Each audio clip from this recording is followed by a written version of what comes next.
kalau gini, Anda kalau bekerja, saya, Anda, kita bekerja, kan dapat gaji ya? Gaji. Ya, itu bahasa Arabnya gaji. Sekarang ada yang menyebut ratib. Ratib. Pokoknya disebut ujrah. Pokoknya yang harus dibayar. Makanya kalau Anda ke Timur Tengah itu naik taksi, ada tulisan atasnya taksi ujrah. Ya, bukan punya si ujrah. Nanti kalau ke Mekah naik taksi ya punya si ujrah, si ujrah punya banyak taksi. Ya, bukan. Itu taksi bayar, bukan gratis, bukan free. Jadi begitu Anda keluar menggunakan jasanya, bayar, berikan pokok dari jasa yang telah dia kerjakan. Perhatikan baik-baik, teman-teman sekalian.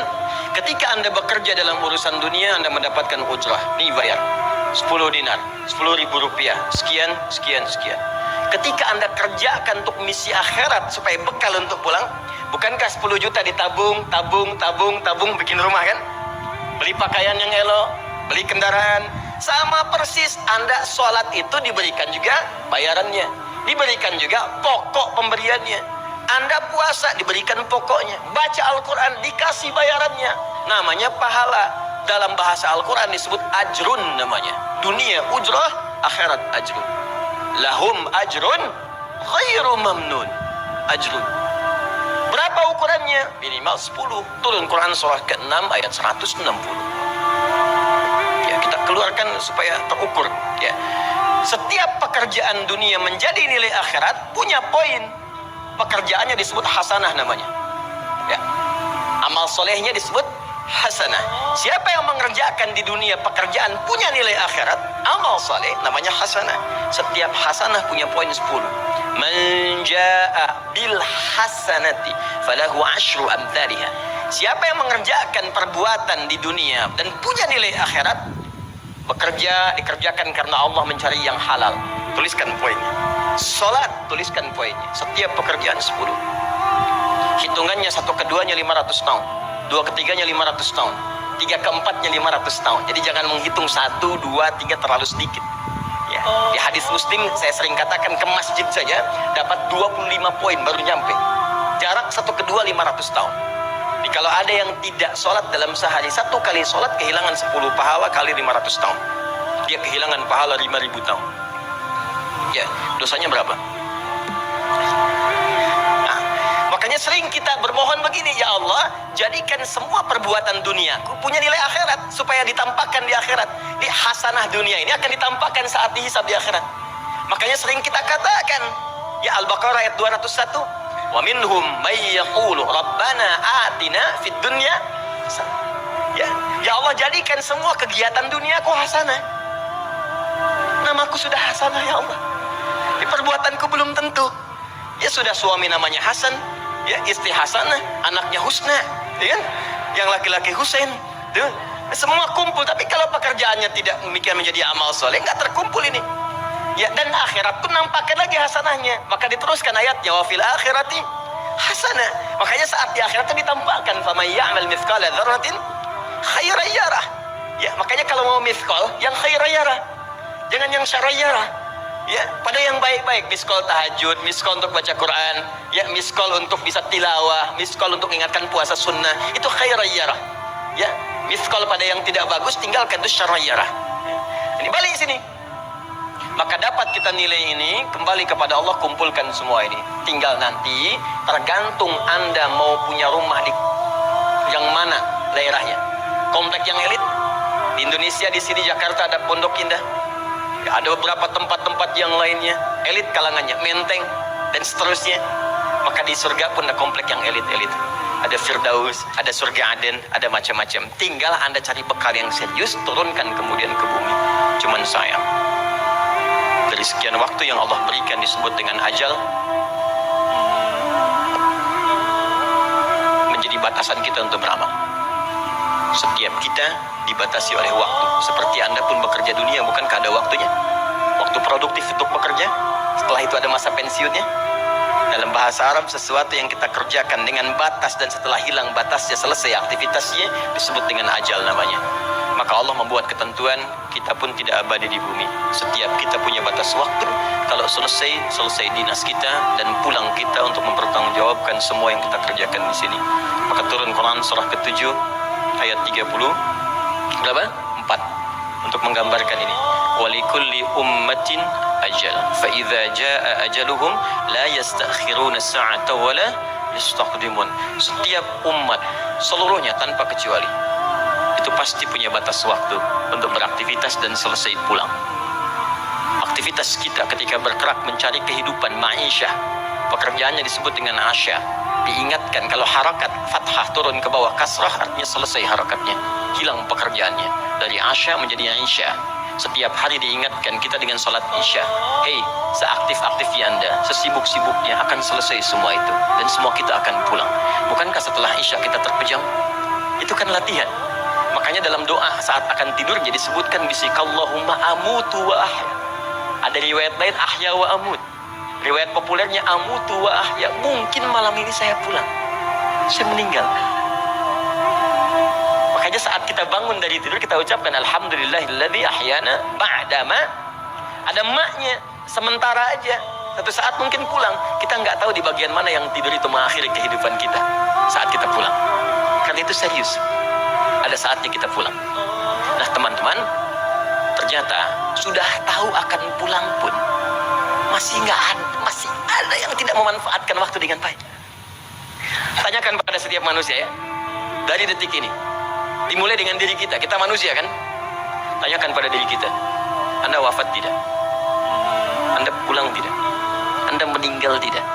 Kalau sadar pulang, maka cari bekal yang baik. Berarti Allah benar kan? Kata Allah setiap kita akan wafat. Kullu nafsin dha'iqatul maut. Setiap yang punya jiwa meninggal.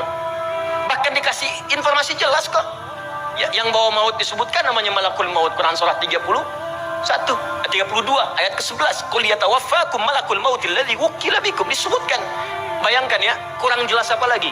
Disebutkan punya waktu namanya ajal. Akan wafat disebutkan. Yang bawa wafat kematiannya disebutkan malaikatnya. Cara wafatnya disebutkan. Quran surah 89 ayat 27 sampai 30. Ya ayyatuhan nafsul mutmainnah, itu yang tenang. Yang dahsyat dipukulin malaikat juga ada. Ya, Quran surah 8 ayat 50 itu ada sambil dipukulin malaikat. Ya. Maaf teman-teman sekalian, ini sudah jelas semuanya. Jadi aneh manusia itu. Ya, sudah tahu akan meninggal. Tahu ada kenikmatan, ada siksaan. Tahu ada surga, ada neraka. Tahu ada kenikmatan kubur, ada siksa kubur. Kenapa masih main-main juga? Kenapa nggak dimanfaatkan? Dan dia tahu ada yang menyolatkan, ada yang disolatkan. Apa nggak sempat terfikir ketika Anda wafat siapa yang menyolatkan? Bukankah yang paling indah yang menyolatkan orang yang selama ini kita rawat? Anak yang pernah dikandung, diberikan ASI, dirawat-rawat. Anda menyiapkan apa gitu? Kita menyiapkan apa? Sayang-sayang investasi keluar banyak ketika wafat gak bisa berlaku apapun. Bahkan ada yang sebelum wafat pun sudah dibuang dari keluarganya. Waliyadzubillah.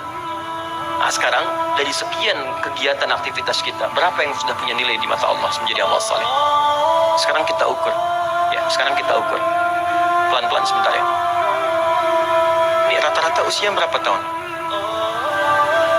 Oh baik. 40 tahun ke atas ya. Ya. Walaupun atasnya mungkin agak banyak atas gitu ya, bagian. Nggak apa-apa. Fokus sini ya. Edisi kali ini fokus saja. Biarkan saya yang datang, terangkan, tulis, hapus ya. Antum simak aja lah. Simak, tulis dengan baik. Mau ketawa-ketawa sudah masuk surga, alhamdulillah. Dan cukup dengan amin. Lihat dulu. Ini saya sering sampaikan. Ini kita kasih batas standar di Al-Quran aja lah. 40 tahun misalnya. Ya, standar keseriusan beraktivitas. Ya, lihat sini. Konon dalam sebuah penelitian sederhana, manusia itu kalau dihitung-hitung aktivitasnya setengah dari usianya, itu umumnya walau tidak semuanya teralokasikan untuk tidur, beristirahat, tidur. Dari mulai lahir, bayi kecil tidur, dewasa beraktivitas tidur siang, tidur malam, tidur macam-macam, tidur kecapean, tidur ngantuk, tidur lelah, tidur segala rupa, tidur setengah dari usia. Jadi kalau 40 tahun tidurnya berapa tahun? 20 tahun. Baik. Sisanya beraktivitas ya. Nah, itu berapa tahun? 20 tahun. Jadi di sini kalau kita hitung, ya kalau beriman, alhamdulillah kita sholatnya, puasanya, baca Qurannya, tapi juga kerjanya, tertawanya, candanya, macam-macamnya 20 tahun. Jadi 20 tahun ini, berapa yang jadi aktivitas ibadah? Yang jadi ibadah berapa? Ya, jangan terlalu pesimis ya, ambil 10 tahun misalnya. 10 tahun ibadah. Nah, jadi di sini adalah sholatnya, baca Qurannya, puasanya, dan sebagainya, sedekahnya, infaknya. Apakah semua ibadah itu langsung diterima? Belum tentu. Syaratnya ikhlas. Wa ma umiru illa liya'budullaha mukhlishina lahuddin. Quran surah 98 ayat 5. Pertanyaannya, dari ibadah yang kurang lebih 10 tahun ini, berapa tahun yang ikhlas? Ya ambillah tengah-tengahnya 5 misalnya kan. 5 tahun. Ini yang ikhlas, insya Allah. Yang ikhlas kurang lebih 5 tahun. Jadi usia 40 tahun ini, yang produktif amalan yang kurang lebih harapan kita diterima oleh Allah insya Allah 5 tahun. Dosanya berapa tahun?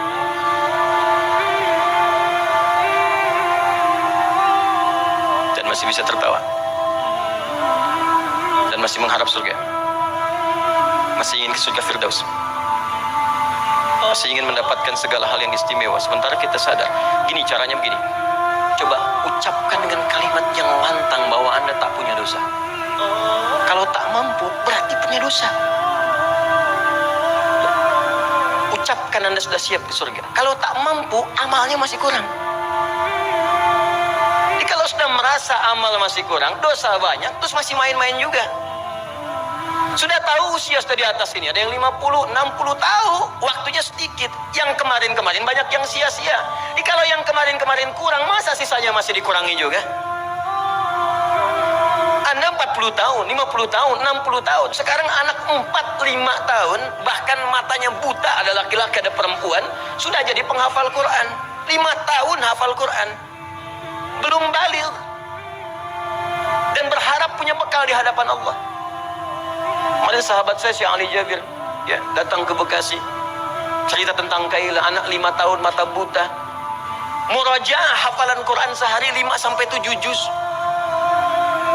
Dikatakan oleh beliau, Kaila, apa nggak capek terlalu banyak? Kamu kan punya uzur di hadapan Allah. Allah Maha memahami keadaan kamu. Apa nggak lelah? Saya malu justru kepada Allah kalau kurang daripada itu. Anak 5 tahun mengulang hafalan Quran setiap hari 5 sampai 7 juz, dan malu kalau kurang di bawah itu sebagai bekal untuk menghadap Allah. Anda diberikan kesempatan sampai lebih daripada 50 tahun, lebih daripada 40 tahun, lebih daripada 20 tahun. Dan sampai kesempatan itu, sampai hari ini pun untuk baca pun belum punya waktu. Dan Anda mengharap surga, Anda siapa?